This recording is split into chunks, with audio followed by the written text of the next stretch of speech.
Tapos si Kagawa Jones, Kagawa David, Kagawa Joyce, si Mr. Toti, si Tintin, sa lahat po ng mga officers na nakakasama natin. Maraming salamat po. Marami naman tayo nagawang mga maraming salamat. Nagkakan po kami ngayon sa...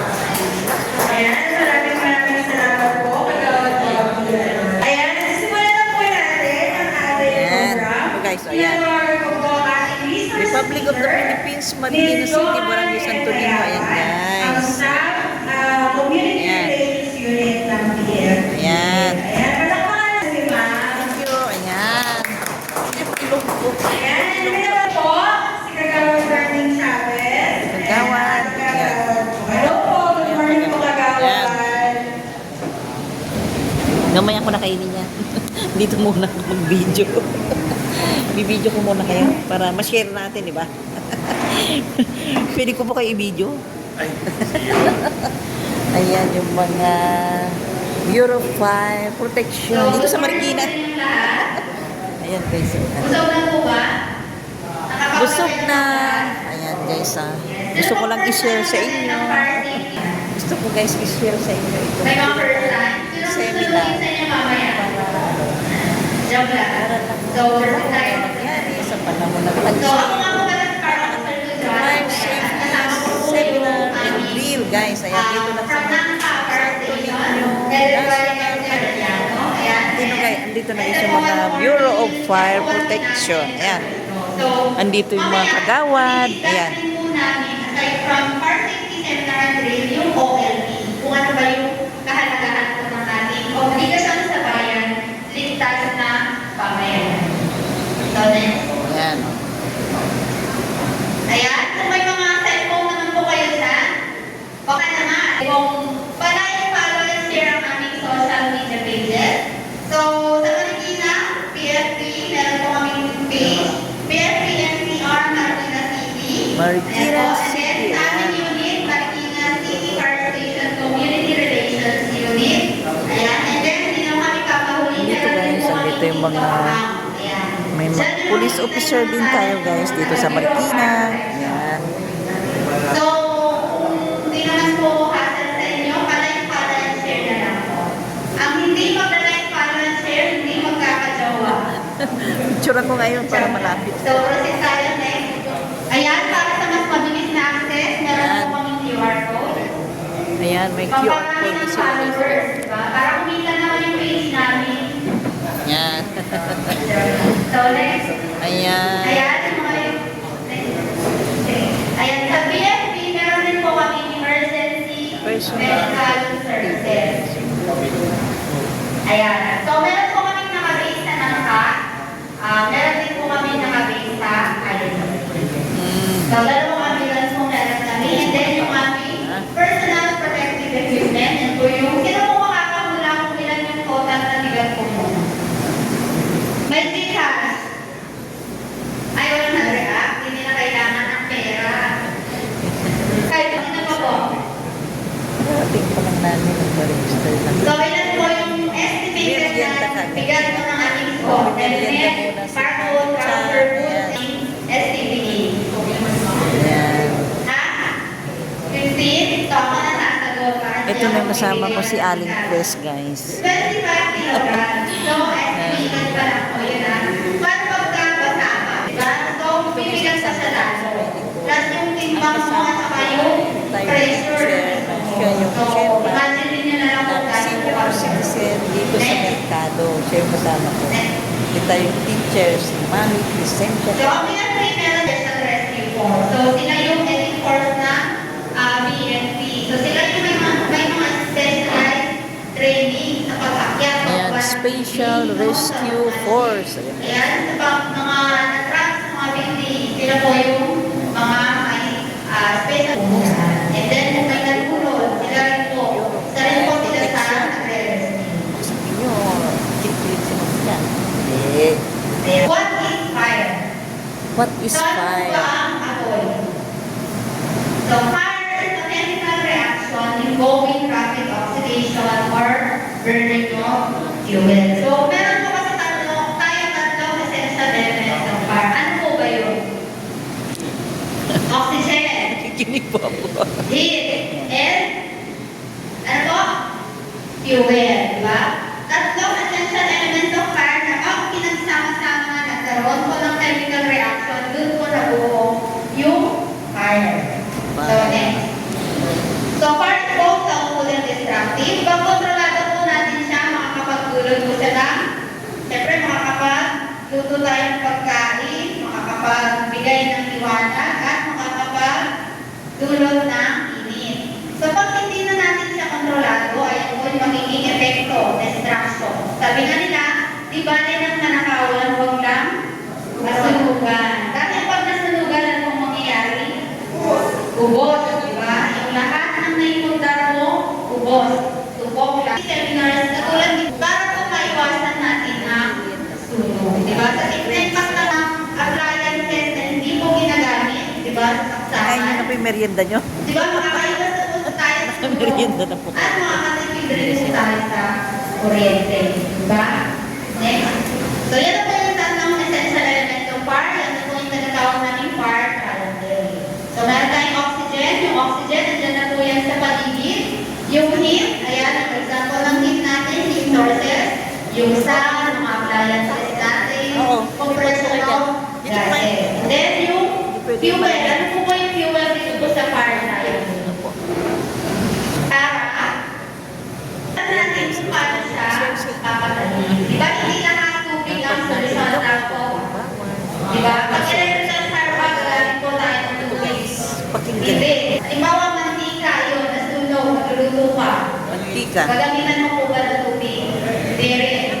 So, kailangan alamin niyo po muna kung ano po yung nasusunog. So, class A, yan po mga nasusunog dyan, ordinary combustible materials.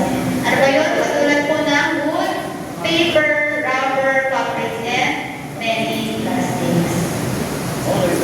Class B naman po yung mga flammable liquids and gases natin.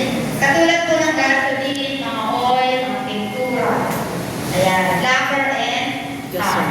Next. Then class D, part involving electrical equipment. Now, light electrical equipment or energized electrical equipment. Ano po ba ibig sabihin ng energized electrical equipment? Electrical. Yun po yung mga nakasaksak natin appliances. Ibig sabihin mayroong kuryente. So next, class D naman compatible metals. Kung alam mo yung mga pulbura na ginagamit sa kapatol, yun po ay example ng class D. Next, class D naman, kitchen fire. Ayan, ang involved naman po dyan ay yung mga high mga cooking oil, animal oil, kitchen fire. So, tandaan niyo po yung tatlo, anim ang classes of fire. So, nakuha akong video sa inyo. Play. So, panoorin niyo, pansinin niyo kung ano po yung ginagawa ni Kuya. Sa una, ang ginawa niya, pinatay niya, tama? Pinatay mo na. Sunod, iniipat niya. Video nga natin para Ano ma-share. ay susunod na naman? Ayun. Video natin. Pinaypayan niya. Diba? Pinaypayan. Pinaypayan lang niya lalo ng oxygen. Susunod, Ayan guys. Nilalapit ko para pero panood nyo rin. Kuya, very chill lang, di ba? Relax. Yung way niya ng pagpatay ng apoy is mali. Kaya, Ah, di ba? Ano ay nangyari? Naging kwento. Naging kwento si Kuya ng kitchen fire. Ayan. So, kung kayo po yung nasa sitwasyon na yan, ano po ang gagawin ninyo? patayin. Takpan na basahan. Ano pa? Fire extinguisher, buhangin. Ano pa? Ano ba, wala yung mga yun? Ano bang kaya natin gawin? Tatakpan ng Basahan. metal. Ay, metal. Takpan ng takip ng mismong kaldero. Diba? Ah. So, sa bahay natin, pag nagluluto tayo, hindi po nawawala, no? Andyan lagi yung takip. So, kung hindi available, di ba, basang-basahan, magkakaroon ka pa. Di ba? Nalilabas na lang. Tama ba yun? Ilalabas na lang daw yung kaldero na may apoy. Di ba? Ano ba may electric fan ka? Hindi ko alam na yun, ano, kumalat yung apoy. So, kailangan takpan nyo lang para mawala yung ano tinanggal Oxygen. So, Oxygen. tinanggal natin yung presence ng oxygen. So, next po. Ang fire, States of nag-start fire. po yan sa maliit. So, ang tawag po dun ay incipient stage. So, sa maliit. Pag malaki na, ano kaya yun? Di ba parang sinadya, ano? Malaki na agad yung apoy. So, incipient, ibig sabihin nasa ignition or beginning stage pa na po siya. Pagdating ko na ng fire growth, ayan, hanggang ceiling na po yan. Apoy, yan yung puso, nasa taas na rin po. And then, pagdating naman ng fully develop, lahat ng fuel is nasusunog na po yan. Then, pati na rin yung heat, nasa peak level na rin po siya. Pagdating naman ng decay, ubos na yung oxygen. Ay, ubos na yung fuel na susunod na sinunog niya. Ayan. So, dyan po ay baga na lang, which is delikado pa rin dahil maaari po siyang mag-rekindle fire. Next, how fire spreads conduction is my direct contact. Halimbawa, yung sa kawali, hinawakan niya, napasok siya. Diba? Yun po ay direct contact. Ibig sabihin conduction po yun. Convection, flow fluid or gas from hot areas to cold areas. So, halimbawa yan, yung pagpapakulong po natin ng tubig. And then, radiation, heat traveling via electromagnetic wave. So, sa sunod naman po, halimbawa isang bahay, mga kapalibahan na damay sa sunog. Yun po ay conduction. And then, convection, halimbawa yung first floor na sunog, umakyat pataas. So, yun po ay convection. And then, yung radiation naman, halimbawa yung bahay na to, nasunog yung katapat. Maaari po mangyari yung galing po sa radiation. So, next. Next. Characteristics of fire naman tayo, fire is fast. In less than 30 seconds, a small flame can turn into immediate fire. So, ano po ba kaya natin gawin within 30 seconds? Tatakbo. So, ano po kaya natin gawin within 30 seconds? So, kailangan, pag di na natin kayang patayin yung apoy, or kung kaya mo man gawin mo, pero pag hindi na safe sa'yo para gawin yun, lumabas na tayo ng building or ng bahay para humingi ko ng tulong. Next. So, fire is dark. So, fire is produce na natin smoke to fill a Fire is dark. So, ano po ba ang direction ng puso kapag may sunog? Lalo na ng apoy. Ano po ang direction niya? Halimbawa, dito, may sunog. Ano po ang direction? Pataas. So, ano ang dapat natin gawin? Lumaba at bumaba. Papunta saan? Sa malayo. Sa labas. Sa labas. open space. Ano man po ang mangyari sa labas po ang safe na lugar para sa atin. So, sino ang hindi marunong bumaba? Turuan niyo yung mga hindi marunong bumaba. So, smoke and salt in the eyes, stroke sensation, respiratory failure, and sedation. Next. So, next part is hot. Ayan, 300 degrees Celsius. Na maano ang tumaas hanggang Fire is hot. 750 Ayan. degrees Celsius.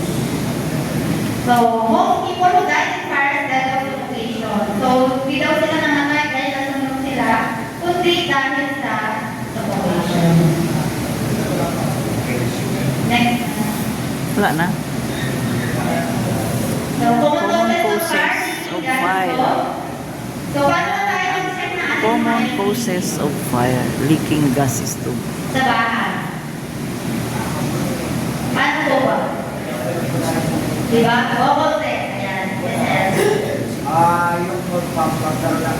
Improperly stored compost. Lagyan ng sabon para bumula yun. Okay, yun. Tama po. Parang yung kanilang sinabi. Kasi yung bubble test or sponge test, no? Ibig sabihin, pag bumula yung bula, merong singaw. May bula. May singaw, di ba? May di. Ibig sabihin, kailangan na natin palitan po yun. So, halimbawa naman kumalat yung gas fuse. Naamoy niyo kumalat na. Ano po ang gagawin natin? Sana mga bintana. Buksan yung mga bintana, no? Para sa tingaw, palabas yung gas fumes. Ano po po? Huwag kang buka tumapanay ng ilaw. Huwag magbubukas or magpapatay ng ilaw. Huwag din po tayo gagamit ng anumang appliances. So, unattended cooking. Sino yung guilty dyan? Gusto tapos iniwan. Diba? Napabayaan na. So, madalas, ang sanhi ng sunog ay dahil rin sa kapabayaan ng tao. Tama? Diba? So, nakalimutan dahil sa sobrang pag-Facebook, nakalimutan na yung niluluto. Kailangan pag niluluto po tayo, bantayan po natin. Then, unattended candle for incense. Ayan, isa rin po yan sa causes ng fire and properly stored combustible. Ano ba yung mga yan? So, kung may mga tinatago or tinatabi tayo mga gas or gasoline sa bahay, mga pintura, ilayo na po natin sila sa maliit na parte po ng bahay natin. Kasi yan po ay mga mabilis mag-iyag. So, octopus firing. Ayan, isa rin po yan. Malfunctioning or overheating appliances and gadgets and carelessly discarded cigarettes. Yung ubos ng mga sigarilyo natin may sisipat, tinapon na lang basta sa bakante ng lote. Hindi niya alam, marami pa lang mga damo or ito yung damo doon. So, doon po mag-start, mapunta na sa mga kabahayan, yung mismong ako, or next. Next. Panoorin niyo po another video.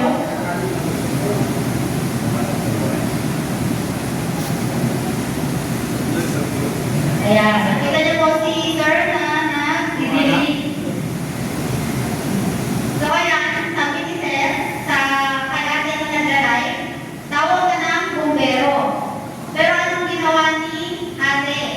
Sinabi niya dun sa mga viewers niya, na tawag kayo ng bumbero, kaya may sunog po dito sa akin. So di ba, pinasa pa niya yung responsibilidad niya sa mga viewers niya. Ang tanong, kilala ba siya ng mga viewers niya? Di ba? Hindi. Lahat tayo, di ba? Hindi naman natin kilala yung mga nasa Facebook natin. So ano ba dapat natin gawin? Itawag po natin agad sa nearest fire station or sa mga command Nearest center fire na station. city na nakakasako po sa atin. Di ba? So itawag mo yung may nasunog. Pinasa pa niya yung dapat na duty niya or responsibility niya. So huwag po natin tutularan yun na. Yun na po kasi yung mga nauuso na pinapost ngayon. Hindi muna pa yung pag-video bago yung recording. Di ba? Sabi nga natin kanina, in 30 seconds, di ba? Maaari na siyang dumoble yung size. So yung isang bahay, maaari yung kapatid bahay masunog. Marikina, 911 nationwide, maaari po kayo tumawag. Huwag lang dapat picture ha, i-save na rin sa mga cellphone nyo, di ba? Or huwag lang nakalagay doon saan yung anong hotline number ng Marikina. Huwag na nakalagay lang sa mga pader. Wala sa mga cellphone nyo. Paano pag doon nagsimula yung sunog?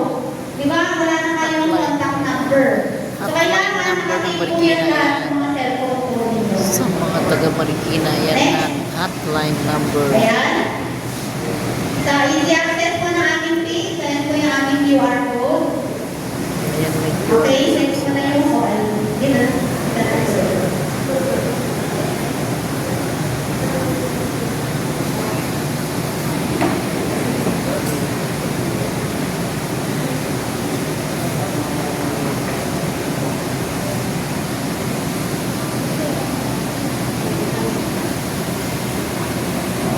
Ayan, ganito po yung magiging book po natin.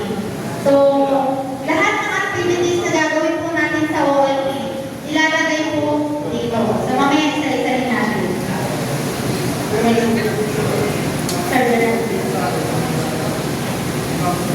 general objectives.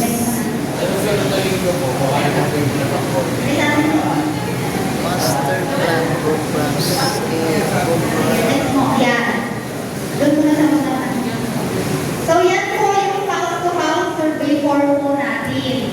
So, yung mga gobyerno, kasama ng ating mga OWA, OWA President, OWA Leader, OWA Representative. So, yan po yung checklist na titignan natin. House-to-house fire safety checklist. So, yan po yung dadalhin natin, titignan yung loob ng bahay po ninyo. Kaya kung sana, maaari na sila papasukin. Sa nakalagay po dyan, maayos at malinis ba yung bahay. So, yan po, kung fire hazard po ba ang isang bahay.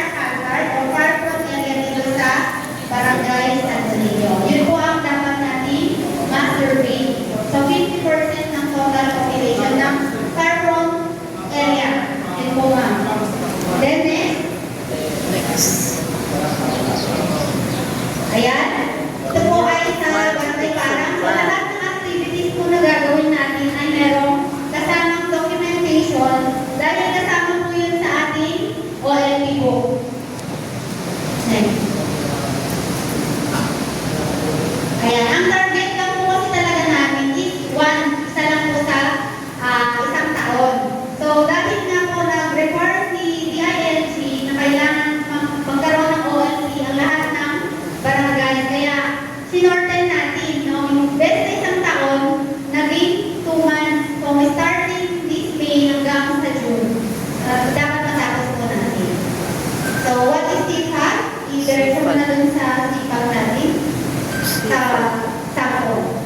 Yan, sige po. Ayan. So, ito po yung example ng community auxiliary group. Community part auxiliary group or CPAG. So, dyan po, ang chief CPAG po natin is si Barangay Captain. No? Sinusundan yan ng assistant chief CPAG.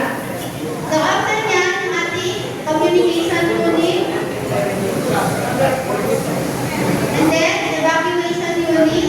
Ayan, yung mga kasama po sa ating barangay council. So, sila yung place na level. Pagdating naman dito sa community part defense sub-unit, yan na ay binubuo ng ating mga HOA.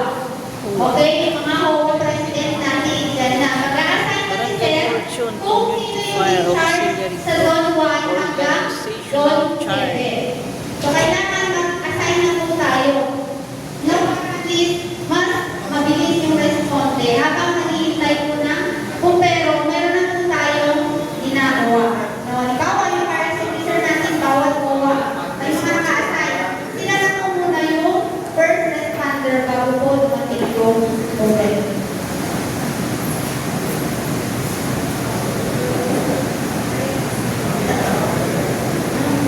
So, next po tayo. Ayan, si Barangay Monster, ito na po yung isasabit natin, yung brief history ng inyong barangay. And then, susundan po yan ng next location and physical features. Then, kung saan ba siya, ano ba yung mga boundaries niya. Ayan, gagawin po natin yan. Then, next, street boundaries. Ano naman yung mga street na boundaries natin sa ibang barangay. Physical attributes, low characteristics. Next. And then, yung population. Ilan na po ba yung total population ng Barangay Santo Niño? Total population. 45 na. Ha? 45K. 45K na. 45. 45? 45,000. Kayo po ba yung pinakamarami siya sa ating barangay? Hindi naman. 42. Okay. 2019 pa po kasi ito. Barangay Tumaas. 42,000. So, household. Ilan po yung total households natin? Siya updated system. Di ba siya updated? So, kailangan namin na updated na data po dyan. No? Kasi sa isang bahay, meron dyan tatlo, di ba? Tatlong household. So, yung iba, pinapalistahan. Which is, kailangan nalaman din ng ating barangay at ng BMP. So, average household size. O yan, i-open pa natin yan. Then next, ayan yung ating barangay council. Ano po, meron naman na rin Barangay yan. Council. Next natin, vision and vision ng inyong barangay mo. So, dito po yung mga gagawa ng present. Si Sir Gabi. Okay. So, yan po sir, ipapasa niyo po sa amin para masimulan na po natin yung inyong libro. Next, economic profile. Sa rin yan. Next Economic. na.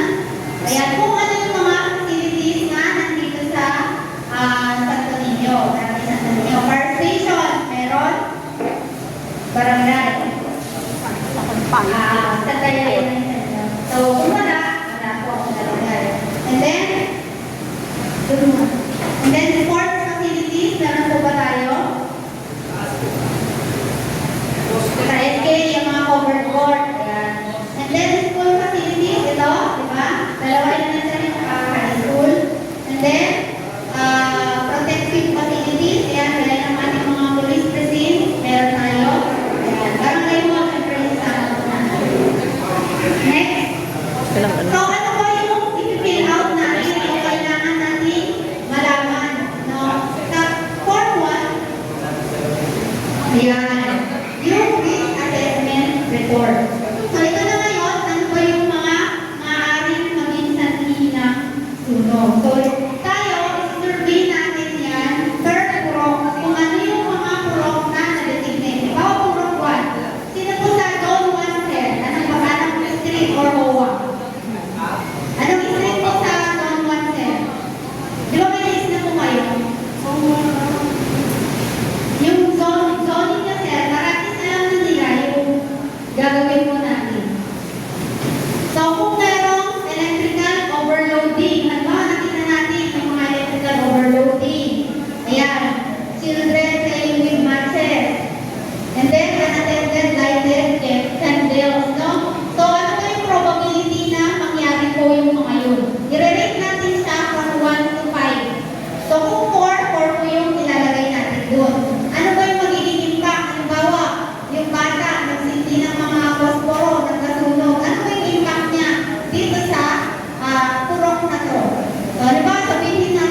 Kulang sa hydrant, magdadagdag tayo ng hydrant. Kailan ba yan gagawin? Ano ba yung timeline natin dyan? So, yun po yung Form 2.